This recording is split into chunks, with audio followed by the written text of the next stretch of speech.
سنیے ملا علی قاری اس کی شرح کیا کرتے ہیں کہ اللہ تعالیٰ قیامت کے دن دنیا کے آپس کے عاشقوں کو جمع کریں گے جو اللہ والے آپس میں محبت رکھتے تھے. فرماتے ہیں تاکہ یہ جنت میں بھی ساتھ رہیں, مجاورت فیہا تاکہ جنت میں ایک دوسرے کے پڑوسی بن جائیں, اور مجاورت فیہا تاکہ جنت میں بھی روزانہ ملاقات ہوتی رہے. اور کیا ہو, اور فرماتے ہیں تاکہ آپس میں وہاں بھی ایک دوسرے کی زیارت ہو, ایک دوسرے کا قرب ہو اور ایک دوسرے سے ملنا جلنا رہے.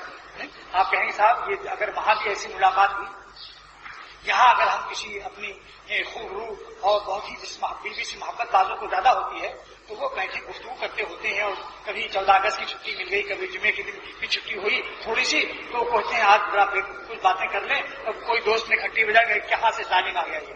دیکھیے 6-7 دن کے بعد تو آج موقع ملا تھوڑا سا گفتگو کا, اور آج پھر کوئی دوست لوگ چلے آ رہے ہیں. تو اللہ معلوسی فرماتے ہیں اللہ تعالیٰ ہر ایک کو 2 جنت عطا کریں گے. وَلِمَنْ خَافَ مَقَامَ رَبِّهِ جنتان 2 جنت, ایک متقی, ایک اللہ کے خوف والوں کو, ایک جنت والوں کو ایک جنت نہیں ملے گی, فرماتے 2 جنت ملے گی.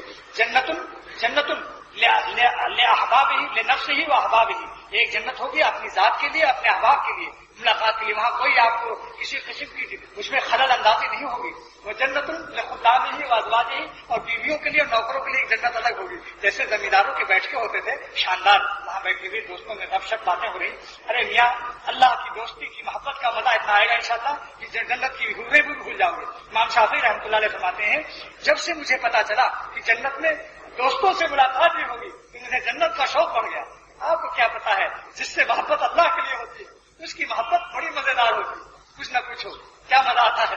تو آپ کیا سمجھتے ہیں حوروں سے زیادہ, ارے حوروں سے زیادہ مزہ آئے گا انشاءاللہ اللہ کے لیے جن سے محبت ہے. سمجھ گیا. بہرحال یہ بھی بتا دیا کہ 2 جنت ملے گی. سمجھ گیا. بس دعا کرو اللہ تعالیٰ عمل کی توفیق عطا کرے.